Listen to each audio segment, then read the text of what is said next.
युद्ध किस तरह से महायुद्ध में तब्दील होता है, इसकी तस्दीक करती हुई बहुत बड़ी खबर। ईरान ने इजराइल पर ताबड़तोड़ हमला किया है। लगातार एक के बाद एक मिसाइल जो है वो 200 से भी ज्यादा दागी गई है। और उससे पहले इजराइल ने लेबनान में ग्राउंड ऑपरेशन की शुरुआत की थी। हिजबुल्लाह पर हमले का इफेक्ट क्या हुआ वो कल पूरी दुनिया ने इजराइल से आई तस्वीरों में साफ देखा है। और इसी सभी के बीच में इजरायली डिफेंस फोर्स का कहना है, यानी कि आईडीएफ का यह कहना है कि हिजबुल्लाह दक्षिणी लेबनान में ह्यूमन शील्ड का सहारा लेकर उस पर हमले कर रहा है। और इजराइल ने लेबनान के खिलाफ हमले को लिमिटेड ग्राउंड ऑपरेशन का नाम दिया है।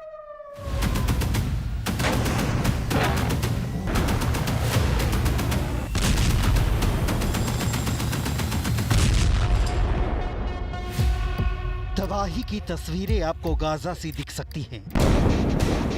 युद्ध की विभीषिका में जले किसी यूक्रेन के शहर की लग सकती हैं। नसरल्ला की मौत के लिए फायर बंकर बस्टर बम में खाक हुई इमारत सी लग सकती हैं।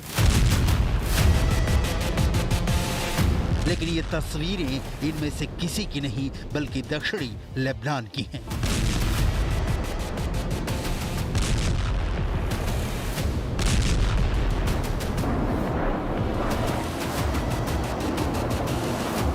वो इलाका जिसमें इजराइल डिफेंस फोर्स ने ग्राउंड ऑपरेशन शुरू कर दिया है।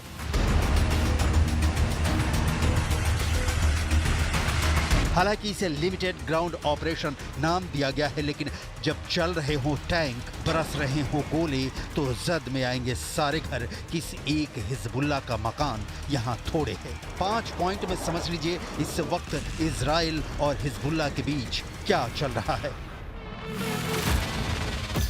लेबनान में घुसी इजरायली फोर्स। इजराइल की सीमा से लगे लेबनान के गांवों में लिमिटेड ग्राउंड ऑपरेशन शुरू। आईडीएफ बना रही हिजबुल्लाह के ठिकाने और बुनियादी ढांचों को निशाना। इजराइल का दावा इसी इलाके से हिजबुल्लाह कर रहा उसके देश को टारगेट। अमेरिका ने इजराइल के जमीनी हमले को ठहराया वाजिब।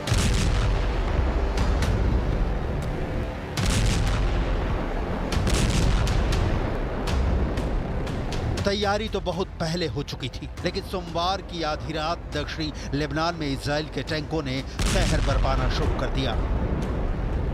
इजरायली सेना ने दक्षिण लेबनान के ग्रामीणों से इलाका खाली करने को कहा है। साथ ही धमकी दी कि वो जल्दी खाली कर दे, नहीं तो खतरे में पड़ जाएंगे। लेबनान में भगदड़ जैसी स्थिति है। बॉर्डर पर सायरन बज रहे हैं। कहीं हवाई हमले हो रहे हैं तो कहीं टैंक के गोले बरस रहे हैं। रात के अंधेरे में इजराइल की सेना दक्षिणी लेबनान में घुसी। अब युद्ध का एपी सेंटर गाजा से हटकर लेबनान हो गया है। हिजबुल्लाह पर इजराइल के सीरियल अटैक के बाद अब इजराइल की सेना सीमा से सटे हिजबुल्लाह की सुरंगों में घुसकर तलाशी ले रही है। आईडीएफ के रडार पर इजराइल को लेबनान से अलग करने वाली ब्लू लाइन के पास हिजबुल्लाह की सुरंगें हैं। इजरायली सेना आईडीएफ ने सोशल मीडिया पर पोस्ट कर लेबनान में ग्राउंड ऑपरेशन पर मुहर लगा दी। आईडीएफ ने लिखा, दक्षिणी लेबनान में हिजबुल्लाह के आतंकवादी ठिकानों के खिलाफ सटीक खुफिया जानकारी के आधार पर टारगेटेड ग्राउंड ऑपरेशन शुरू किए गए हैं। लेबनान की सीमा से सटे गांवों को निशाना बनाया जा रहा है, क्योंकि यहां हिजबुल्लाह के कई ठिकाने हैं जो खतरा बने हुए हैं। इजरायली वायुसेना इस ग्राउंड ऑपरेशन में मदद कर रही है। दक्षिणी लेबनान के गांवों और चट्टानी पहाड़ियों के नीचे हिजबुल्लाह ने अपना खतरनाक अड्डा बना रखा है। इजराइल से लड़ाई के लिए हिजबुल्लाह सालों से तैयारी कर रहा है। उसने जमीन के अंदर मीलों तक सुरंगों का जाल बिछा कर रखा है, जिसमें घातक मिसाइलों का भंडार जमा है। हिजबुल्लाह की ये सुरंगें गाजा की हमास की सुरंगों की तरह सकरी नहीं है, बल्कि ये काफी चौड़ी हैं। मिसाइलों से लदे ट्रक भी हिजबुल्लाह की सुरंग में चलते हैं। हिजबुल्लाह की सुरंगों में बंकर, मिसाइल भंडार और कमांड सेंटर के बड़े नेटवर्क का हिस्सा है। ये सुरंगें मीलों तक फैली हैं। इसे हिजबुल्लाह के लड़ाके निकलकर हमला करते हैं। हिजबुल्लाह की सुरंगों पर हमला करने के पीछे मकसद है हिजबुल्लाह के नेटवर्क को ध्वस्त कर देना, जिससे हिजबुल्लाह इजराइल पर जवाबी कार्रवाई नहीं कर सके। इजराइल को डर था कि हिजबुल्लाह अपने चीफ के मारे जाने के बाद इजराइल पर बड़े पैमाने पर हमला कर सकता है, लेकिन उससे पहले ही इजराइल ने हिजबुल्लाह पर काउंटर अटैक शुरू कर दिया है। द सन की रिपोर्ट के मुताबिक इजरायली फौज ने लेबनान बॉर्डर पर हलचल बढ़ाते हुए टैंक और 13,000 रिजर्व सैनिक को जमा किया है। इजरायली सेना 2 ब्रिगेडों, जिनकी कुल संख्या लगभग 10,000 थी, को उत्तर की ओर ले जाने के बाद 3,000 आरक्षित सैनिकों की 3 और बटालियन बुलाई है। इजराइल चाहता है कि दक्षिणी लेबनान के उन इलाकों से हिजबुल्लाह और उनके समर्थकों का समूल नाश कर दिया जाए, ताकि उत्तरी इजराइल पर हमले की आशंका दूर दूर तक न सिर्फ पैदा हो, बल्कि उत्तरी इलाके में रहने वाले इजरायली खुद को महफूज समझें और जो लोग हमले के कारण अपने घर छोड़कर भागे हैं वो वापस लौट आएं। ये चौथी बार है जब इजराइल की सेना लेबनान के भीतर घुसी है। इतिहास पलटना इसलिए जरूरी है क्योंकि जमीनी हमले हवाई हमलों की तरह तत्काल असर दिखाकर खत्म नहीं हो जाते, बल्कि इनका नतीजा निकलने में कई वर्ष लग जाते हैं। 1978 फिलिस्तीनी मुक्ति संगठन यानी पीएलओ के मेंबर समुद्र के रास्ते लेबनान से इजराइल में घुस गए और एक बस को हाईजैक कर लिया। इसमें 34 इजरायली मारे गए थे। इसके जवाब में इजराइल ने पहली बार लेबनान के भीतर सेना भेजी थी। तब लेबनान ने दावा किया था कि बस हाईजैकिंग में उसका कोई हाथ नहीं है, लेकिन इजराइल ने लेबनान पर यकीन नहीं किया और उसके दक्षिणी हिस्से पर कब्जा कर लिया। 1982 पीएलओ ने जुलाई 1981 में इजराइल में 270 से ज्यादा हमले किए, जिसमें 29 इजरायलियों की मौत हो गई और 300 से ज्यादा घायल हो गए। इसके जवाब में जून 1982 में इजरायली सेना लेबनान में घुस गई। इजराइल ने तब कहा था कि वो पीएलओ को खत्म करने के लिए लेबनान में घुसा है। 18 साल तक चली इस जंग में कम से कम 17,000 लेबनानी लोगों की मौत हुई। इजराइल की सेना तीसरी बार लेबनान में घुसी। हिजबुल्लाह ने 8 इजरायली सैनिकों की हत्या कर दी थी और 2 सैनिकों का अपहरण कर लिया था। इजराइल ने इसके जवाब में लेबनान पर जमीन से लेकर हवाई हमले शुरू कर दिए। जंग 34 दिनों तक चली। इस हमले में 1,100 से ज्यादा लेबनानी लोगों की मौत हो गई। इजराइल के मुताबिक उनके 49 नागरिक और 121 सैनिक मारे गए। तो इजराइल चौथी बार लेबनान में घुस चुका है, उस हिजबुल्लाह को तबाह करने जिसकी ताकत हमास और हुथी से कई गुना ज्यादा है। हिजबुल्लाह की ताकत आपको भी जरूर देखनी चाहिए, क्योंकि इजराइल भले ही हिजबुल्लाह के सारे टॉप कमांडो को मौत के घाट उतार चुका हो, हिजबुल्लाह कसम खा रहा है कि इजराइल को करारा जवाब देगा। हिजबुल्लाह को दुनिया का सबसे ताकतवर आतंकी संगठन कहा जाता है। 20 से 25,000 हथियारबंद लड़ाके, करीब 50,000 ट्रेंड लड़ाके, 1.5 लाख से ज्यादा मिसाइल और रॉकेट, जिनकी रेंज 700 किलोमीटर है, यानी इजराइल का कोना कोना हिजबुल्लाह के हथियार की जद में है। गाइडेड मिसाइल जिसकी संख्या कई हजार है, जिनकी रेंज 70 से 250 किलोमीटर तक है। मीडियम रेंज रॉकेट जो 40 से 80 किलोमीटर तक मार करने में सक्षम हैं, जिनकी संख्या 4,800 है। शॉर्ट रेंज रॉकेट 20 से 40 किलोमीटर तक मार करने वाले रॉकेट, जिनकी तादाद है 65,000। हवा से सतह में मार करने वाली मिसाइलों की संख्या 17। एंटी शिप मिसाइल करीब 400 किलोमीटर तक उड़ने वाले करीब 1,000 ड्रोन।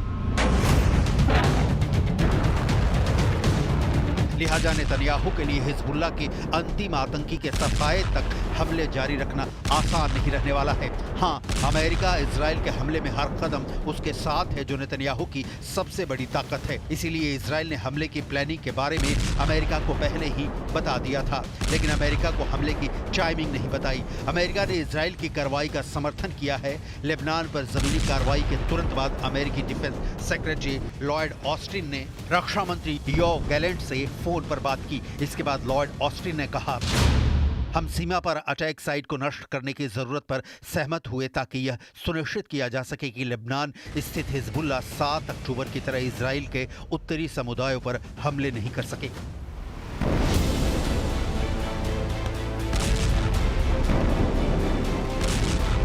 इजराइल ने अमेरिका को साफ साफ बता दिया है कि वो हिजबुल्लाह के इंफ्रास्ट्रक्चर को पूरी तरह तबाह करेगा, ताकि हिजबुल्लाह 7 अक्टूबर की तरह इजराइल पर हमले नहीं कर सके। लेबनान पर इजराइल के ग्राउंड हमले के बाद अमेरिका ने पश्चिम एशिया में एडिशनल फोर्स भेजने का फैसला किया है। इस दौरान अमेरिका ने ईरान को चेतावनी भी दी है। अमेरिका ने ईरान को साफ साफ शब्दों में धमकी दी है कि वो इजराइल से सीधे ना उलझे, नहीं तो ईरान को गंभीर परिणाम भुगतने होंगे। ईरान के supreme leader Khamenei Hassan Nasrallah के मारे जाने के बाद खुद ही गुप्त ठिकाने में छिपे हुए हैं, जान की डर से, और अमेरिका अतिरिक्त फोर्स भेजकर इसी डर को बनाए रखना चाहता है। यहाँ आपको मिडिल ईस्ट के 8 देशों में अमेरिकी फोर्स की तैनाती दिखाते हैं। तुर्की में 1,465, इराक में 2500, जॉर्डन में 3000, सीरिया में 800, कुवैत में 13500, सऊदी अरब में 2700, यूएई में 3500, कतर में 10,000।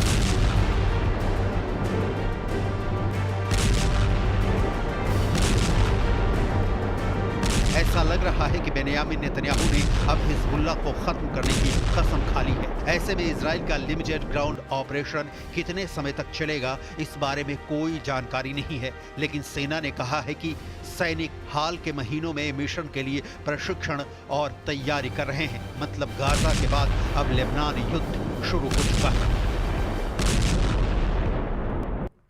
इजराइल पर ईरान के हमले के बाद दुनिया अब एक नए युद्ध के मुहाने पर आकर खड़ी हो गई है और यही वजह है कि आशंका इस बात की जताई जा रही है कि कहीं ईरान का हमला कहीं दुनिया में तीसरे विश्व युद्ध की आहट तो नहीं। और इन सारे पहलुओं पर हम बात करेंगे, लेकिन इजराइल पर हुए ईरान के हमले से जुड़ा इस वक्त का बड़ा जो अपडेट सामने आ रहा है वो आपको बताते हैं। और पहला बड़ा अपडेट आपके सामने मौजूद है, जहां पर ईरान ने इजराइल पर हमले के बाद उसे चेताया कि वो उस पर पलटवार की गलती ना करे, क्योंकि अगर इजराइल ने पलटवार किया तो ईरान फिर से इजराइल पर हमला करेगा। वहीं दूसरा बड़ा ऐलान इजराइल की ओर से यह आया कि नेतन्याहू ने पूरी दुनिया के सामने ऐलान कर दिया कि ईरान को अपनी गलती की कीमत चुकानी होगी और इन सभी के बीच अमेरिका की एक तरह से युद्ध में एंट्री हो गई है। अब इजराइल तो पलटवार करेगा, उसमें अमेरिका की भूमिका काफी अहम होगी, चाहे वो इंटेलिजेंस हो या फिर वॉर स्ट्रेटजी। और इसके अलावा ईरान के हमले को लेकर आज संयुक्त राष्ट्र सुरक्षा परिषद की बैठक होगी। फ्रांस और इजराइल के अनुरोध पर यूएनएससी की ये इमरजेंसी बैठक बुलाई गई है।